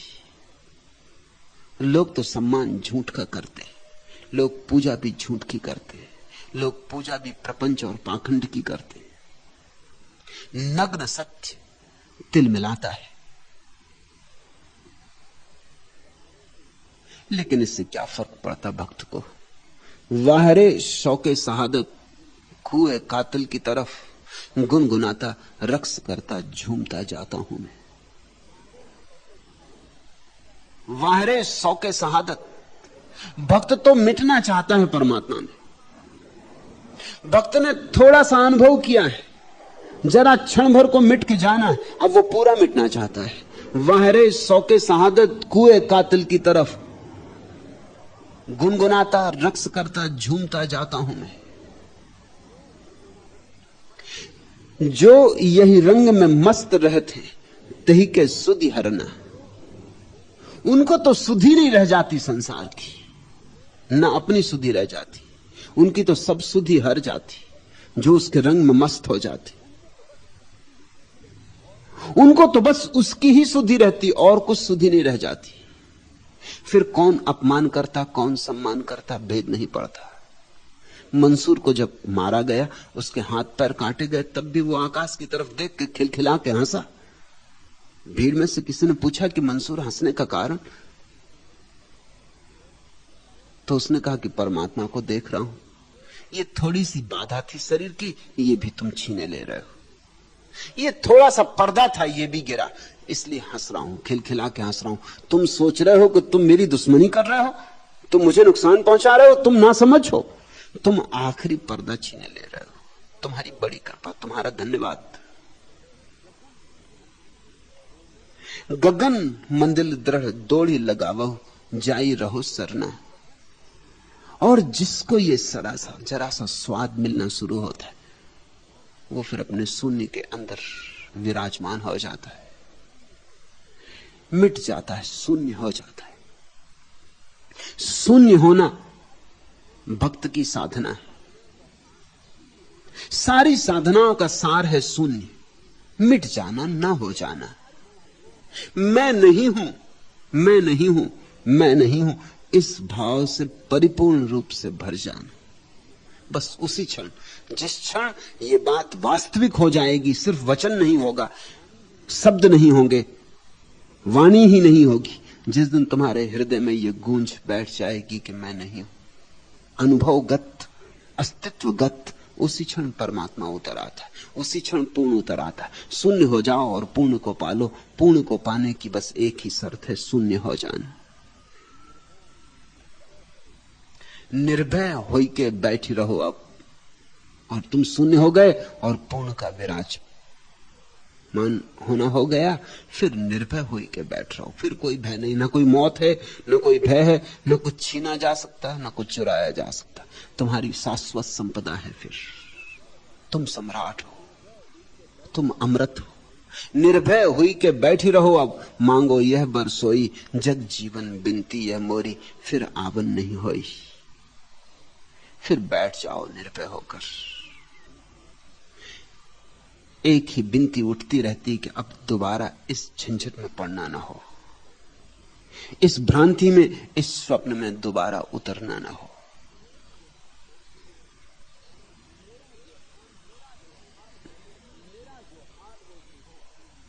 मेरा जो हाल हो सो हो, बर के नजर गिराए जा। मैं यूं ही नाला कस रहूं, तू यूं ही मुस्कुराए जा। लहजा ब लहजा, दम बदम, जलवा व जलवा आए जा। तिश्ना ए हुस्न जात हूं, तिश्ना लबी बढ़ाए जा। जितने भी आज पी सकूं, उज्र न कर पिलाए जा। मस्त नजर का वास्ता, मस्त नजर बनाए जा। लुत्फ से हो कि कहर से हो, लुत्फ से हो कि कहर से होगा, कभी तो रूबरू उसका जहां पता चले, शोर वहीं मचाए जा। पुकारो जहां पता चले, गुलाब के फूल में पता चले, पुकारो वहीं। मंदिर मंदिर जाने की जरूरत नहीं, चांद तारों में दिखाई पड़े, पुकारो उसे। किन्हीं की आंखों में दिखाई पड़े, पुकारो उसे। झुक जाओ वहीं जहां उसके सौंदर्य की झलक मिले, झुक जाओ वहीं जहां जीवन की धारा हो। एक वृक्ष के पास झुक जाओ, वहां परमात्मा हरा है। एक नदी के तट पर झुक जाओ, वहां परमात्मा गतिमान है। सूरज उगते सूरज के सामने झुक जाओ, वहां परमात्मा फिर एक नई सुबह बन के प्रकट हो रहा है। लुत्फ से हो कि कहर से होगा, कभी तो रूबरू।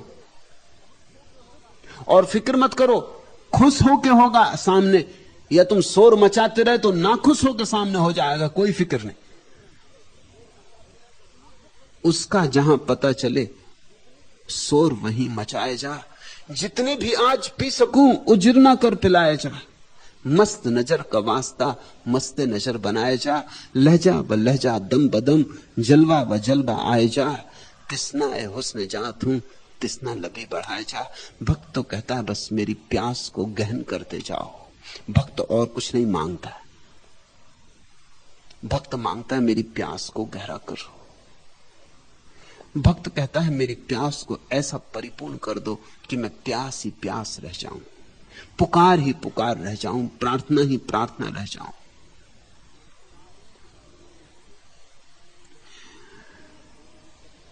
यह जरूरी नहीं कि शब्दों में ही कही जाए बात। कभी भक्त शब्दों में कहता है, कभी चुप भी कहता है। जैसा जब घट जाता है, अर्जे नीजे गम को लब आसना न करना, यह भी एक इल्तिजा है। कुछ इल्तिजा न करना, कुछ न कहना भी कहने का एक ढंग है। शायद कहने का सबसे गहन ढंग है चुप रहना।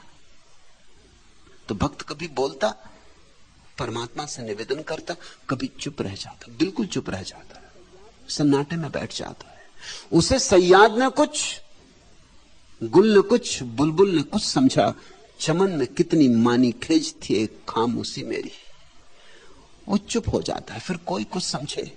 उसे सैयाद ने कुछ, गुल ने कुछ, बुलबुल ने कुछ समझा। चमन में कितनी मानी खेज थी एक खामोशी मेरी। मौन में जितना अर्थ है उतना किसी शब्द में नहीं। तो कभी भक्त गाता, कभी खामोश, कभी नाचता, कभी बैठ रहता, लेकिन जीता है स्वस्फूर्ति से। स्वस्फूर्ति शब्द को याद रखना, उपचार से नहीं, व्यवस्था से नहीं, अनुशासन से नहीं, स्वस्फूर्ति से। ऐसा करना चाहिए इसलिए नहीं करता है कुछ, जैसा जब सहज होता है वैसा करता है। साधो सहज समाधि भली। मैं तो ही चिन्हा, अब तो शीस चरण तर दीना। मैं तुझे पहचान गया, अब ये सिर तेरे चरण रख देता हूं। अब इसके बोझ को ना ढोऊंगा। तनिक झलक छवि दरस दिखाए, जरा सी तूने झलक क्या दिखाई, रूपांतर हो गया, क्रांति हो गई। तब ते तन मन कछु न सुहाए। अब ये मेरा तन भी ले ले, ये मेरा मन भी ले ले। अब मेरे भीतर तू ही तू हो, मैं कहीं भी ना बचूं। कहां कहूं कछु कही न जाए, अब मोही का सुधि समझ ना आए। अब मुझे कुछ समझ नहीं पड़ता। सुकरात ने कहा है, ज्ञानी वही है जो जानता है कि मैं कुछ भी नहीं जानता। भक्त कुछ जानता नहीं। भक्त तो जो जानता था वो भी बह गया, वो भी आई बाढ़ उसके प्रेम की और बहा ले गई सब कूड़ा करकट। भक्त तो बिल्कुल निर्दोष हो जाता है। कहां कहूं कछु कही ना जाए, अब मोही का सुधि समझ ना आए। हुई जोगन अंग भस्म चढ़ाए, भंवर गुफा तुम रहू छिपाए। अब तो मैं दीवानी हो गई हूं, अब तो मैं पागल हो गई। अब तो तुम्हारी धुन बजती रहती, मेरे हृदय के एक तारे पर बस तुम्हारी धुन बजती रहती। तुम्हारी जो हल्की सी झलक मिली है वो सब कह गई। जो होना था हो गया है, अब पूरा पूरा मुझे ले लो। अब जरा भी मुझे छोड़ो मत। अब रंच मात्र भी मेरा जीवन ऐसा ना हो जो तुमसे रिक्त हो। और मैं जानता हूं कि तुम कहां छिपे हो। अब मैं पहचान गया हूं, मैं तो ही चिन्हा, अब तो पहचान हो गई। भंवर गुफा तुम रहू छिपाए, मेरे ही हृदय की गुफा में छिपे बैठे थे और मैं तुम्हें कहां कहां खोजता फिरा। मैंने कहां कहां नहीं तुम्हारे लिए तलाश की, काबा में और काशी में और कैलाश में और गिरनार में। मैंने कहां कहां नहीं तुम्हें खोजा और तुम मेरे भीतर छुपे बैठे थे। मेरी खोज इसलिए व्यर्थ होती रही क्योंकि तुम खोजने वाले में ही छिपे थे। तुम मेरे स्वरूप हो, मैं तो ही चिन्हा। भंवर गुफा तुम रहू छिपाए, खुद अपने ही सोजी वातनी से निकालकर एक सम में गैर फानी। चिराग दैरो हरम तो ए दिल जरा करेंगे बुझा करेंगे। ये मंदिरों मस्जिदों में जो चिराग जल रहे हैं ये तो जलते हैं बुझते हैं। एक ऐसा भी चिराग है जो अपने भीतर छिपा है, जो न जलता न बुझता, जो सदा है, शाश्वत है। अगर कुछ करना ही हो ज्योति पैदा तो अपने हृदय में ही करो। खुद अपने ही सोजे वातनी से निकाल कर एक सम में गैर फानी, एक ना मिटने वाली लपट तुम्हारे भीतर। पुकारो, जगाओ, चिरागो दैरो हरम तो ए दिल जला करेंगे बुझा करेंगे। मंदिर मस्जिदों के चिराग तो जलते हैं और बुझ जाते। एक ऐसा भी चिराग है जो तुम हो, बिन बाती बिन तेल। वहां न तेल की जरूरत है न बाती की जरूरत है। वहां रोशनी जलती है अकारण, और जो अकारण है वही शाश्वत है। कारण होगा तो कभी न कभी चुक जाएगा, कारण तेल चुकेगा तो फिर बाती चुक जाएगी, फिर दिया बुझेगा। मंदिर मस्जिदों में आदमी के बनाए हुए दिए जल रहे हैं, उनमें मत भटक जाना।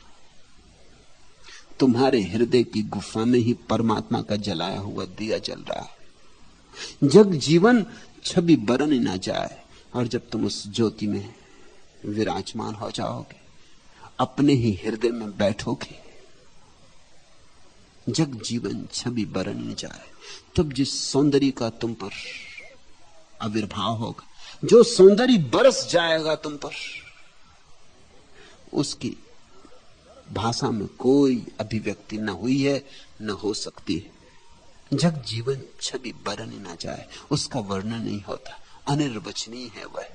नैनन मूरत रही समाए। दिखाई पड़ते हो, पहचान आते हो, कहे नहीं जाते। गूंगे का गुड़।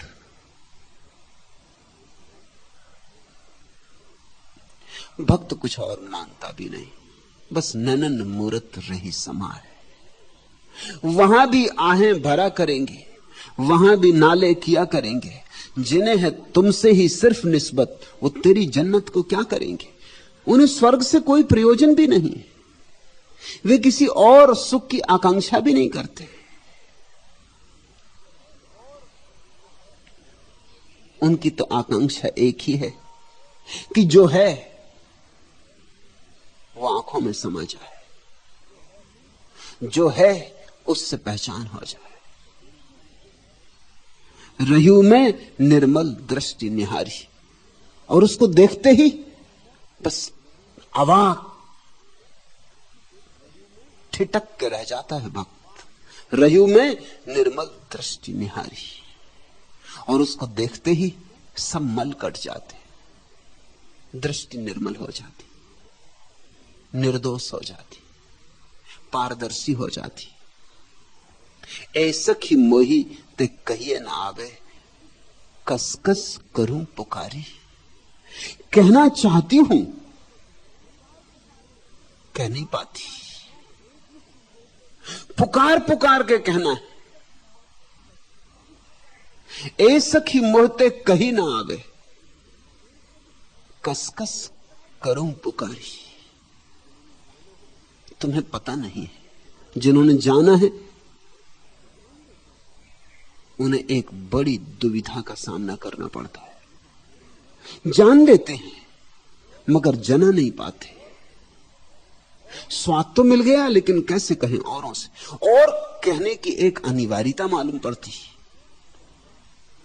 बुद्ध ने कहा है, ध्यान की अनिवार्य परिणति है प्रज्ञा, और प्रज्ञा की अनिवार्य परिणति है करुणा।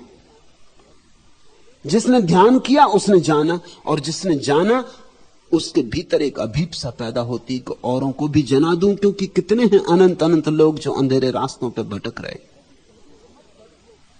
पुकारूं, उनको भी कह दूं कि मत भटको, तुम्हारे हृदय में बैठा है। कहां जा रहे हो? काबा, काशी, और वो तुम्हारे भीतर बैठा है।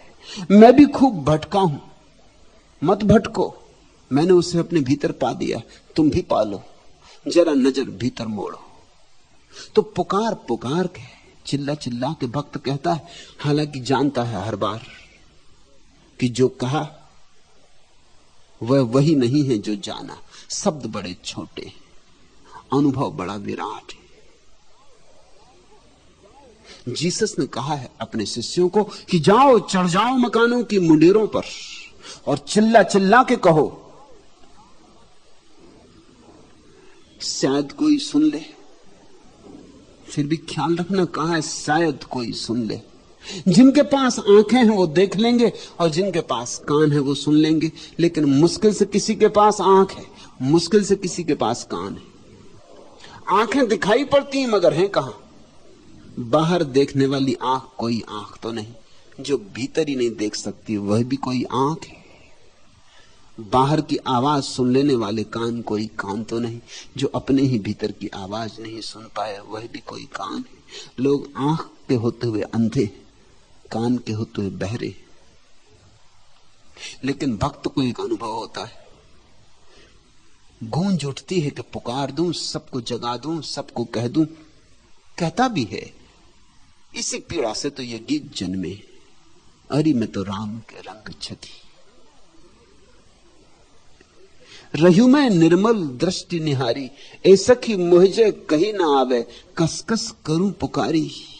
रूप अनूप कहां लगी बरनों, डारों सब कुछ बारी। सब निछावर करने को तैयार हूं अगर कह पाऊं, मगर वो रूप अनूप है, कैसे उसका वर्णन हो? कहां से लाऊं शब्द, कहां से जुटाऊं रंग, कैसे बनाऊं उसकी मूर्ति? किस भांति कह दूं कि जिन्हें पता नहीं उन्हें पता चल जाए, ताकि वे व्यर्थ ही जन्मों जन्मों तक भटकते ना रहे। बुद्ध को ज्ञान हुआ, 7 दिन तक वे चुप रहे। कहानी बड़ी प्रीतिकर है। आकाश के देवता बहुत घबरा गए। बुद्ध और चुप रह जाएंगे तो न मालूम कितनों का उद्धार अवरुद्ध हो जाएगा। देवता आए और उनके चरणों में झुके।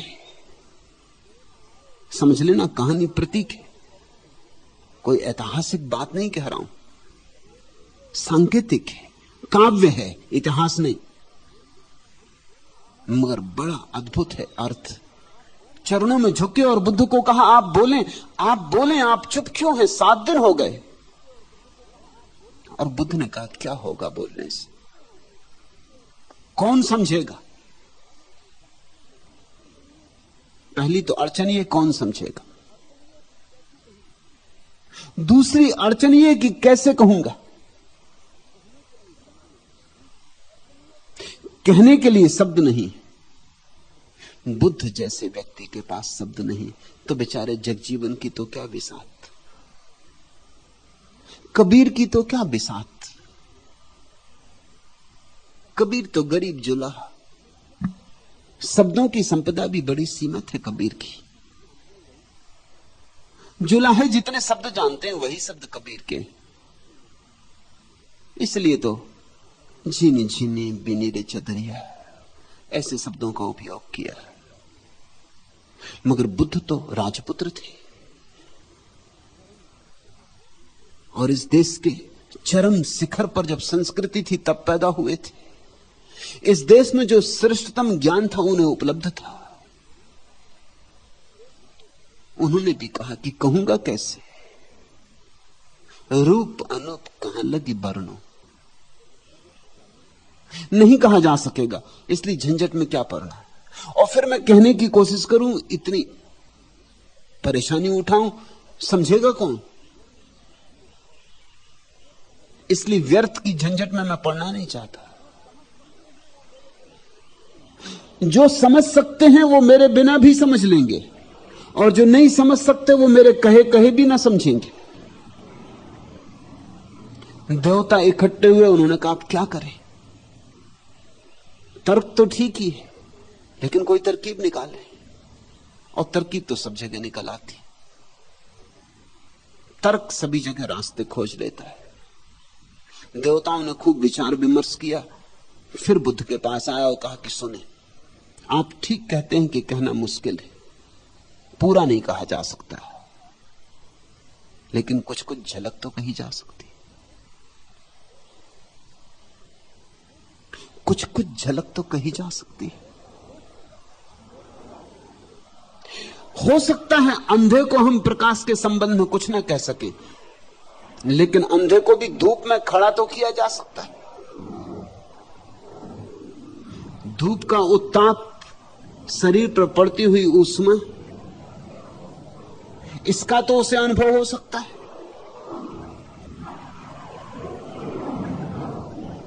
नहीं रोशनी के संबंध में हम कुछ कह पाएंगे, लेकिन रोशनी का उत्ताप यह तो ख्याल में लाया जा सकता है।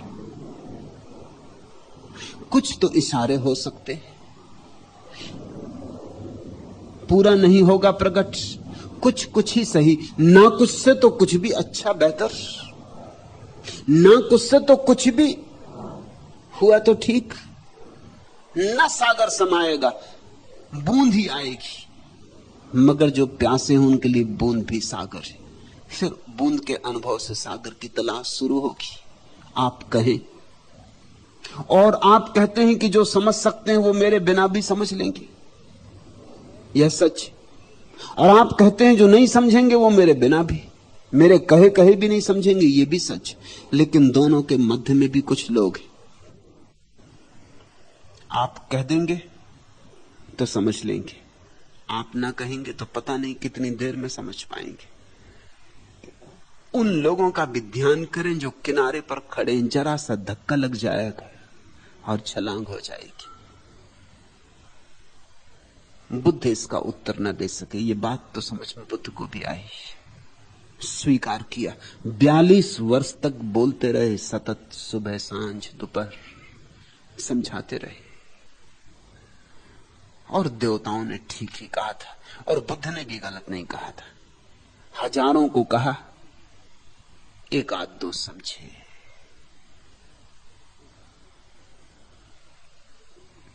बुद्ध ने भी ठीक ही कहा था, कौन समझेगा। देवताओं ने भी ठीक ही कहा था कि हजारों को कहेंगे, एक आध भी समझा तो भी कोई तो समझा। फिर दिए से दिया जलता रहेगा, और बुद्ध की धारा जीवित रही है। अब भी दिए से दिए जलते रहे, कोई न कोई समझता रहा है। कहां बरनो डारों सब कुछ बारी। जगजीवन कहते हैं सब निछावर करने को तैयार हूं। काश कह पाता, काश उस अवर्णीय का थोड़ा सा वर्णन कर पाता। जिन्होंने जाना है वे गूंगे हो गए, और जिन्होंने नहीं जाना है वे बड़े मुखर हैं। पंडित, पुरोहित, मुल्ला, मौलवी बहुत मुखर है। इस बात को ख्याल में रखना। पंडित बोले चले जाते हैं, शास्त्रों पर शास्त्र, टीकाओं पर टीकाएं लिखे चले जाते हैं, बिना झिझके विवाद किए जाते हैं। न केवल खुद को सही, दूसरे को गलत भी कहे जाते हैं, और पता कुछ भी नहीं। और जिनको पता है वे ऐसी विभूचन में पड़ गए हैं, ऐसी अड़चन में पड़ गए हैं, आपस में उलझते हैं। अब सेखो ब्रह्मन, काबा ना किसी का है, न बुत खाना किसी का। पंडित और मौलवी हैं कि लड़ रहे हैं। मंदिर न किसी का है, न मस्जिद किसी की, मगर लड़ाई झगड़े चल रहे हैं। मंदिर मस्जिद को लड़ाया जा रहा है, और जो लड़ाने वाले इनको कुछ भी पता नहीं। जिसको पता हो, महावीर का स्मरण दिलाना उचित होगा। महावीर तो कोई भी वचन बोलते थे तो उसमें स्यात लगा के बोलते थे, सिर्फ इसीलिए क्योंकि उसे कहा नहीं जा सकता। कुछ कुछ कहा जा सकता है, थोड़ा थोड़ा कहा जा सकता है। पूछो महावीर से ईश्वर है, महावीर कहते स्यात है भी नहीं भी है। जो कहते हैं वो भी ठीक कहते हैं, वो भी उसका आधा वर्णन करते हैं, और जो कहते हैं नहीं है वो भी ठीक कहते हैं, वो भी उसका आधा वर्णन करते हैं। परमात्मा की उपस्थिति कुछ ऐसी है जैसे शून्य की, तो उसे कोई कहना चाहे नहीं है वो भी ठीक ही कहता है।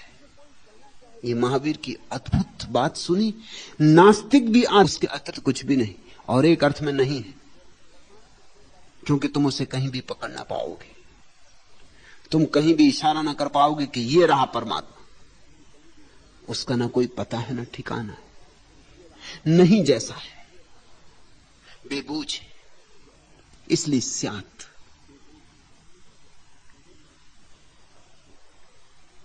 रवि शशि गण तही छवि सम नाही। सूर्य भी फीका है, जिसने उसका प्रकाश देखा उसके समक्ष। चांद में भी वह शीतलता का, वह सौंदर्य का, जिसने उसका सौंदर्य देखा उसके समक्ष। जिनके विचार के कहा है वे भी नहीं कह पाए। जग जीवन गए सतगुरु चरण दीजे सबे बिसारी। बस एक ही रास्ता बता सकता हूं। जग जीवन कहते हैं कहीं कोई सतगुरु मिल जाए तो उसके चरण पकड़ लेना और चरण पे सब छोड़ देना, बस इतना ही कह सकता हूं, फिर मिलना हो जाएगा। सतगुरु यानी कोई ऐसा व्यक्ति जो मिट गया है, जो अब नहीं है, जो एक झरोखा है, जिस झरोखे में से दूर का आकाश दिखाई पड़ता है, तुम उस झरोखे पर समर्पित हो जाना। जगजीवन कहते हैं और तुमसे कुछ नहीं कह सकता, इतनी कह सकता हूं, सतगुरु मिले तो चूकना मत। दिल है कदमों पर किसी के, सर झुका हो या ना हो। बंदगी तो अपनी फितरत है, खुदा हो या ना हो। ये जुनून भी क्या जुनून, ये हाल भी क्या हाल है। हम कहे जाते हैं कोई सुन रहा हो या ना हो। ज्ञानियों को अक्सर लगा है, हम कहे जाते हैं कोई सुन रहा हो या ना हो, मगर कभी कभी कोई सुन लेता है। लाख में एक सुन ले तो भी काम पूरा हो गया। हजारों को पुकारो और एक आ जाए, गई। जग जीवन का सार सूत्र यही है, जग जीवन गई सतगुरु चरना। इतना ही कह सकता हूं। जग जीवन कहते कि सतगुरु के चरण पकड़ लेना। शास्त्रों की चरण जाने से कुछ भी ना होगा, क्योंकि शास्त्र तो निर्जीव है। उनमें से तुम वही अर्थ कर लोगे जो तुम करना चाहते हो। फिर शास्त्र तुम्हारी बुद्धि में ही समा के रह जाएंगे, तुम्हारे हृदय को न मथ पाएंगे। शास्त्र से तुम ज्ञानी हो जाओगे और अज्ञान तुम्हारा मिटेगा नहीं। शास्त्र से अंधा संग नहीं घटता है। और सत्संग यानी जहां सत्य जीवंत हुआ हो किसी व्यक्ति में। कैसे पहचानोगे कि कोई सतगुरु है? क्या कसौटी है सतगुरु की? कोई बाहरी कसौटी काम नहीं आती। हिम्मतवर आदमी चाहिए और बुद्धि को एक तरफ रख के हृदय को सामने करके बैठ जाने का साहस चाहिए। बस हृदय गवाही दे देता है कि आ गया मुकाम। हृदय एकदम बोल देता है कि आ गया मुकाम। अल्लाह, ये तेरी तर्को तलब की बुसतें रफ्ता रफ्ता सामने हुस्ने तमाम आ ही गया। अव्वल अव्वल हर कदम पर थी हजारों मंजिलें, आखिर आखिर एक मुकाम बेमुकाम आ ही गया। सोहबते रिंदा से वाइज कुछ ना हासिल कर सका, बहका सा मगर तर्जे कलाम आ ही गया।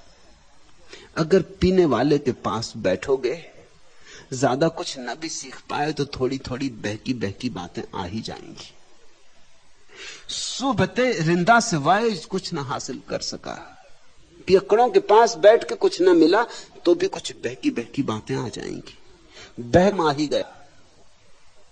मगर बुद्धि से नहीं होगा ये काम। ये हुस्ने तमाम, ये पूर्ण सौंदर्य, ये परमात्मा की अभिव्यक्ति, ये प्यारे का मिलन बुद्धि से नहीं होगा। बुद्धि के तर्क जाल को रख दो अलग। जहां जूते उतार आते हो वहीं उसे छोड़ आना चाहिए। इतनी जोखम जो उठा सकता है वही उसी को पता चलता है कौन सतगुरु है कौन नहीं। हृदय झूठ बोलता ही नहीं। जैसे हम सोने को कसते हैं ना कसौटी के पत्थर पर, ऐसे ही सत्य को कसने की जो कसौटी है, जो पत्थर है, वो हृदय है, बुद्धि नहीं। बुद्धि है कि सद्गुरु कैसा होना चाहिए। तुम्हें सिर्फ जैन मुनि ही सद्गुरु मालूम पड़ेगा। अगर तुम्हारा कृष्ण से मिलना हो जाए, तुम रास्ता बचा के निकल जाओगे कि ये कहां का आदमी आ रहा है, ये कैसा आदमी आ रहा है। अगर तुम्हारा जीसस से मिलना हो जाए, तुम्हें पता ही ना चलेगा, तुम पास से निकल जाओगे और तुम्हें जीसस के होने का पता ना चलेगा। अगर बुद्ध तुम्हारे पास आ जाएं तो भी तुम्हें पता नहीं चलेगा। तुम्हारी बुद्धि में एक धारणा बैठी है कि कैसा होना चाहिए मुनि, नग्न होना चाहिए। तुम चूक जाओगे। तुमने जो भी धारणाएं बुद्धि से बना रखी हैं, उनकी कसौटी से तुम अक्सर सिर्फ परंपरागत गुरुओं को पकड़ पाओगे। परंपरागत गुरु सद्गुरु नहीं होते। सद्गुरु किसी परंपरा का हिस्सा नहीं होता, इसे तुम याद रखो। सद्गुरु सदा ही परंपरा के बाहर होता है, अक्सर तो परंपरा के विपरीत होता है, क्योंकि सद्गुरु जीवंत क्रांति है, अंगारा है। कोई परंपरा उसे नहीं संभाल सकती। परंपरा तो राख से बनती। जब अंगारे बुझ जाते हैं, राख पड़ी रह जाती, तब पूजा शुरू हो जाती। उस आग है जो आग पीने को तैयार है, वही सद्गुरु के पास बैठ सकता है। बुद्धि कसौटी नहीं है। बुद्धि को एक तरफ रख देना, जैन की बुद्धि, बौद्ध की बुद्धि, मुसलमान की, हिंदू की एक तरफ रख देना। तुम्हारे पास एक हृदय है जो परमात्मा का दिया। बुद्धि तो समाज की दी हुई है, वो तो संयोग की बात है। तुम जैन घर में बड़े हुए तो जैन बुद्धि मिल गई। अगर बचपन में ही तुम्हें उठा के मुसलमान के घर में रख दिया होता तो तुम्हें कभी पता भी नहीं चलता कि तुम जैन हो। कोई खून हड्डी मांस मज्जा जैन थोड़ी होते। तुम अपने को मुसलमान मानते और मुसलमान फकीर ही तुम्हें ज्ञानी मालूम पड़ता और कुरान तुम्हें एकमात्र किताब मालूम पड़ती और मस्जिद में ही तुम्हें परमात्मा दिखता और कहीं ना दिखता। ये तो हृदय परमात्मा का दिया हुआ है। जन्म के पहले से तुम उसे लेके आए हो। वो तुम्हारी जो भाव की शुद्ध दशा है वही पहचान सकती, वही कसौटी। अल्लाह है ये तेरी तर्को तलब की वुसअतें, रफ्ता रफ्ता सामने हुस्ने तमाम आ ही गया। अव्वल अव्वल हर कदम पर थी हजारों मंजिलें, आखिर आखिर एक मुकाम में बेमुकाम आ ही गया। सोबते रिंदा से वाइज कुछ न हासिल कर सका, बहका सा मगर तर्जे कलाम आ ही गया। थोड़ा हृदय तुम्हारा बहकने लगे, थोड़ा हृदय तुम्हारा नाचने लगे, थोड़ा हृदय तुम्हारा आंदोलित होने लगे, उसी पहचान के धागे से धीरे धीरे हुस्ने तमाम परिपूर्ण सौंदर्य का अनुभव हो जाएगा। जग जीवन गई सतगुरु चरना, दीजे सबे बिसारी। और अगर सतगुरु मिल जाए तो फिर कुछ बचाना मत, सब उसके चरणों में निछावर कर देना। जो इस तरह सब छोड़ देता सतगुरु के चरणों में, वही शिष्य है। इस प्रक्रिया को ही मैं संन्यास कहता हूं। आज इतना है। अगर यह वीडियो आपको अच्छी लग रही हो तो वीडियो को लाइक और चैनल को सब्सक्राइब करें।